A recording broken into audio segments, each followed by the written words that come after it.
Okay. Everyone's always focused on the big e-commerce players, especially looking towards 2025. But, what if there's a really significant opportunity maybe hiding in plain sight, Yeah. a market that isn't quite so saturated? Exactly. Sometimes the best opportunities are the ones that aren't getting all the headlines.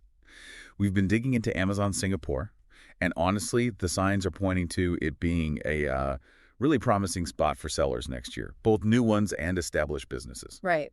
So today we're doing a deep dive into Amazon Singapore, why it could be a smart move for you, and crucially, what kinds of products actually sell well there. We've got some pretty compelling info. Yeah, definitely. Okay, so let's unpack this. Why Singapore? Why should it be on your radar for 2025? Well, first off, think about the customer base. Singapore has this incredibly affluent population, very tech-savvy too. Mm-hmm. GDP per capita is, like, really high.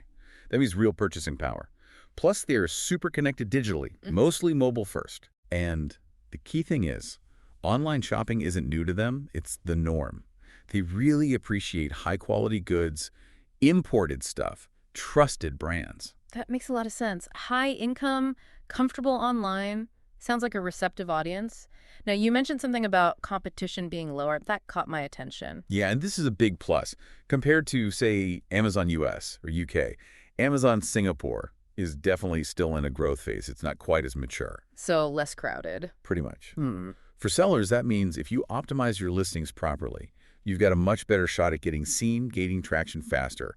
You're not fighting quite the same uphill battle. Right. You don't just vanish into the noise. And it sounds like Amazon itself is investing heavily there. Oh, absolutely. They've poured resources into Singapore, things like launching Amazon Prime, Right. building local fulfillment centers, really refining the logistics on the ground. Okay. And that infrastructure matters. It means faster delivery, which builds customer loyalty. And for sellers using FBA fulfillment by Amazon, it's huge. Prime shipping is a major draw. Got it. So wealthy digital natives, less competition, Amazon building things out. But there's also the location aspect, right? Singapore's position in Southeast Asia. Yes, that's the other strategic piece. Yep. Singapore really functions as a hub, a gateway to the whole Southeast Asia region. So Okay. listing on Amazon Singapore isn't just about Singapore. It can be your launchpad, your first step to potentially expanding into Malaysia, Indonesia, Thailand, these other really fast-growing markets nearby. It's a strategic entry point. I see. So it's both the immediate market and a door to a much bigger region. Okay, let's switch gears. The big question. All right. What should you actually sell there? What products are looking good for 2025?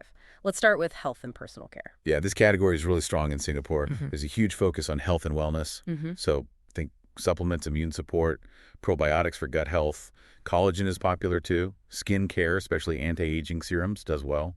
Essential oils, wellness kits, even things like good quality reusable face masks, personal hygiene items. The why behind it is that health is a top priority, and people often look for trusted, sometimes imported, brands they perceive as higher quality. Makes sense. People invest in health. Yeah. What about for the home, given it's mostly urban living? Exactly. That shapes demand. Yeah. Home and kitchen essentials are big, but specifically items that are smart, space-saving, and look good. Like that. Multifunctional kitchen tools, things that do more than one job. Storage organizers are key. Reusable food containers, eco-friendly kitchenware that's growing.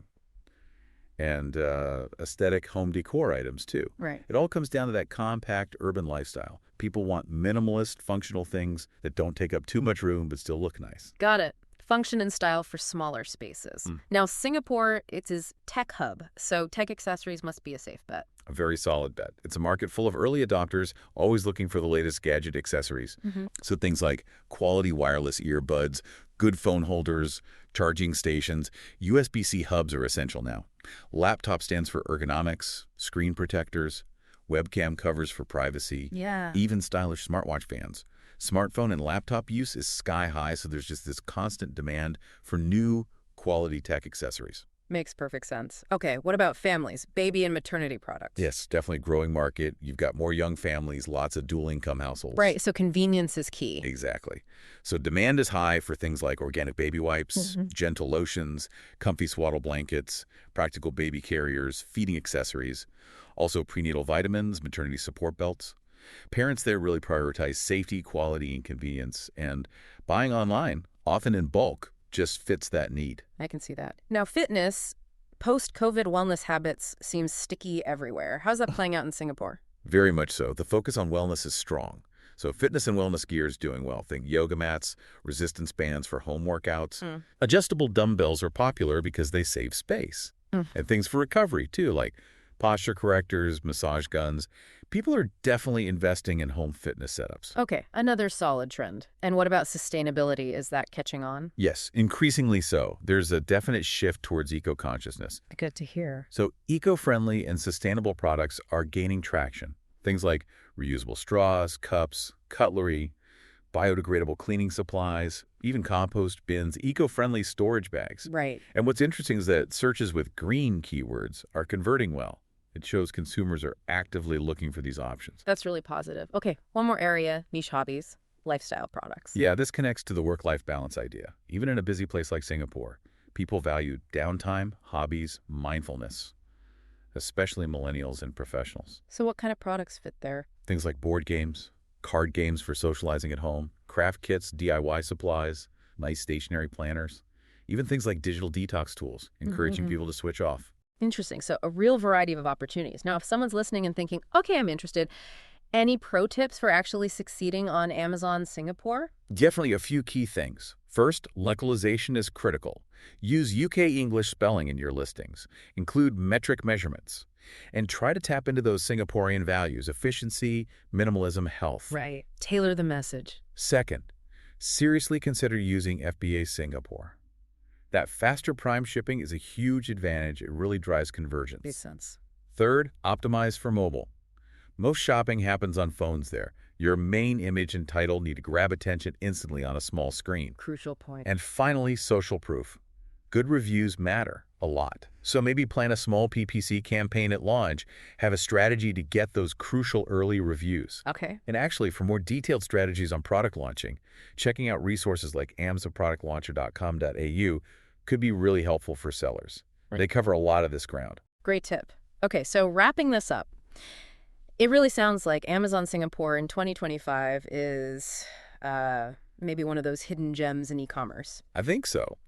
You've got wealthy consumers who want quality, less intense competition than the giants, and growing demand across lots of categories, especially for imported goods. Yeah, the combination seems quite powerful. Exactly. Yeah. So whether you're just starting out online or you're an established seller looking to expand globally, taking a serious look at Singapore could be a very, very smart move right now. The timing feels right. It certainly sounds like it.